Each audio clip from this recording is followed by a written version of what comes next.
সবাইকে তো আজ ছিল দশমী, আর সকালবেলা উঠে উঠে আমাদের একটা নিয়ম থাকে যে জোড়া ইলিশকে ঘট পেতে না জোড়া ইলিশকে বরণ করতে হয়। তো সেটা আমার ঠাম্মি আর মা করছিল। তো তারপর আমরা গেছিলাম মাকে বরণ করতে, তো সেই ভিডিওটা আমি নিতে পারিনি।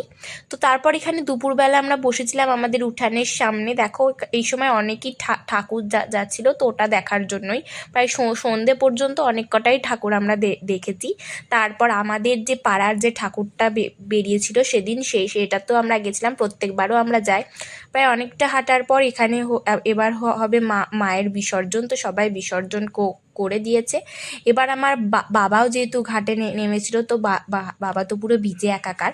তো তারপর আমরা বাড়ি ফিরে আসছিলাম, আর বাড়ি ফিরে আসার পথেও দেখলাম অনেক কটা ঠাকুর বিসর্জনের জন্য লাইন দিয়ে দাঁড়িয়ে আছে। তো তারপর এখানে এটা ছিল আমাদের মন্দির। দেখো কেমনি ফাঁকা ফাঁকা লাগছে, খুব দুঃখও